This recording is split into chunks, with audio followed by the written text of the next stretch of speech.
plan to cover as a minimum 70% of our citizens. We are part of the COVAX mechanism, assuming regional leadership in coordination with the World Health Organization and the Pan American Health Organization.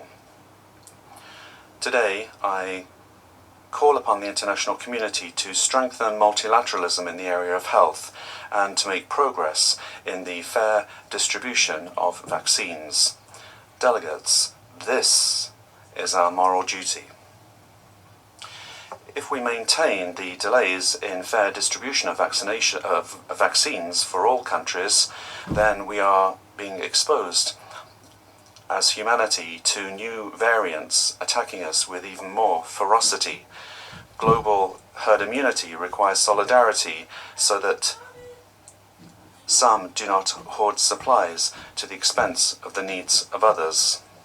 And in attending to the most vulnerable, we have acted with determination and creativity, inspired as we are to resume the path of the 2030 Agenda. We are proud to say that it is the government of Colombia that has implemented the most ambitious social agenda of the century and perhaps in our recent history. By December 2022, up until December 22, we will maintain a basic emergency allowance called the Solidarity Income, covering more than 4 million vulnerable homes, providing direct economic support to more than 25% of our population.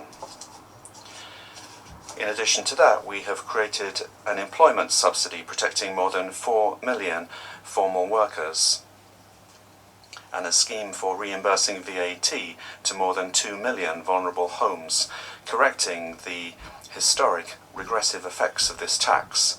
And to this unprecedented social agenda, we have added a payment of 25% of the cost for hiring young people, equivalent to Social Security. And today this has become a policy of state, reaffirming the implementation of a genuine social transformation forever, providing free university education on an ongoing basis to the most needy and to the emerging middle class in our country. These achievements are part of the effort at fiscal responsibility and enable us to defend our social achievements. We have brought about the most important social reform of the century in Colombia, and also the approval of the most important tax reform, which when it comes to tax collection accounts for 1.8% of our GDP, thus strengthening our ability to service our debt and reduce the deficit, establishing a clear pathway to stabilize public finances and ensure a broad social protection. This has been an effort, a collective effort, achieved without populism and without demagoguery, and without affecting the competitiveness of our businesses. These achievements in the area of health, social care, and fiscal stability are part of the commitment to Colombia, which is our agenda for renewal. With private investment, public investment, and public-private investment, we have seen economic gains which have achieved the best growth indicators on a quarterly basis this year. And undoubtedly, this is the best growth quarter that we've had in this century. And it also shows the way forward towards growth of more than 7% this year of 2021. That will give us the greatest growth of the century. This new deal in Colombia is the best way to recover from the pandemic and what it took away from the 2030 Agenda. And also it brings us towards the achievement of the Sustainable Development Goals. Delegates, heads of state, today I am making a global call. Many countries are facing the threat of COVID, and emerging countries have had to increase their debt and fiscal deficit. Many of them have not undertaken the necessary fiscal reforms to be able to pay for emergency spending, and others have been evaluated by rating agencies with the eyes and criteria that were pre-pandemic. Well, given the high levels of debt and the needs which exist, what we need is a global consensus led by the International Monetary Fund and multilateral development banks, which would establish new fiscal minimum risk criteria during the post-recovery period.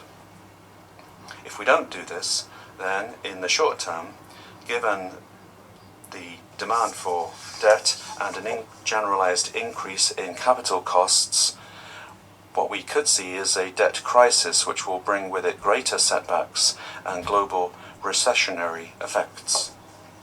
All of these challenges and actions that we are addressing today are also occurring amongst the greatest challenge for humanity, namely the climate crisis.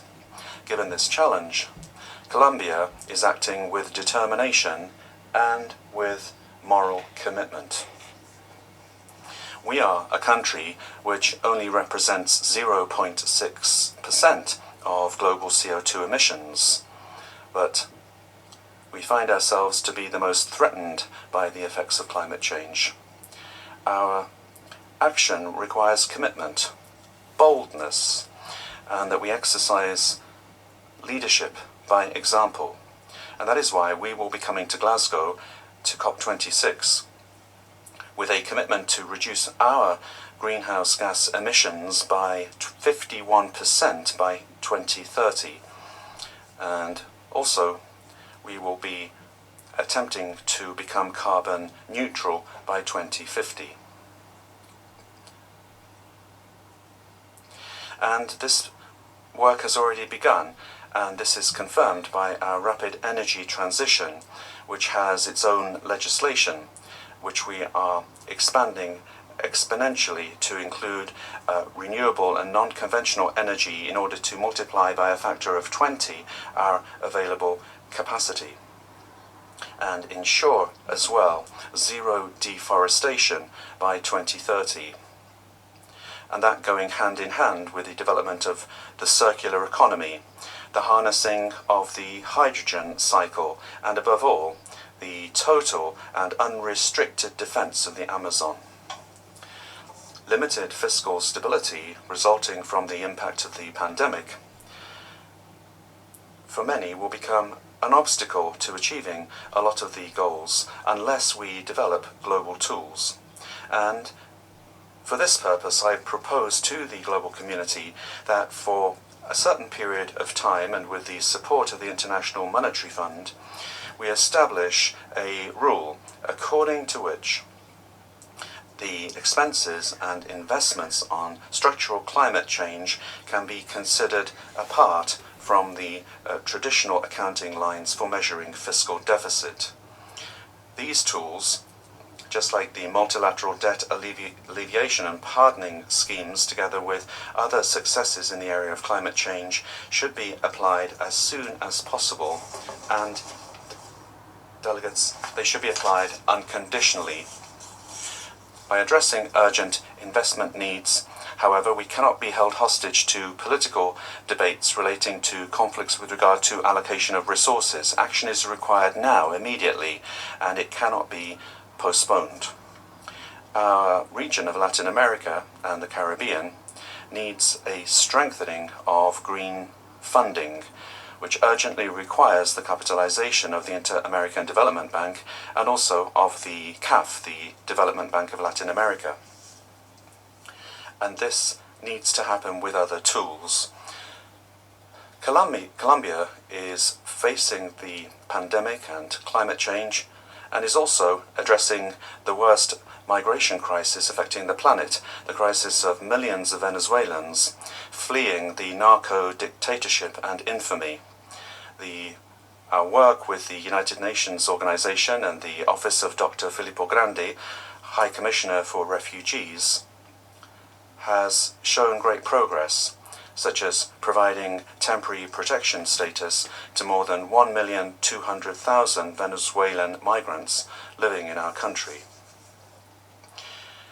We undertake this challenge not being a rich country and at an enormous fiscal cost. This situation requires that through the donor conferences that have been established, we now need to see the disbursements of the commitments of the international community, and I urge you to do that. And here I pause to state the following clearly.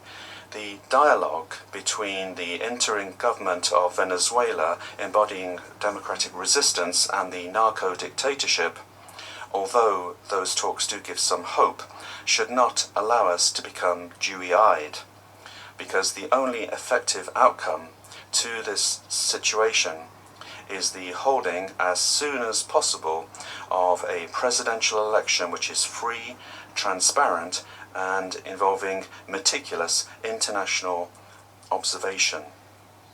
Any solution which perpetuates the shameful dictatorship and which allows the regime to gain time will only exacerbate the humanitarian disaster that our continent is experiencing.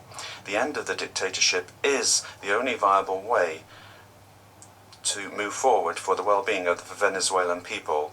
It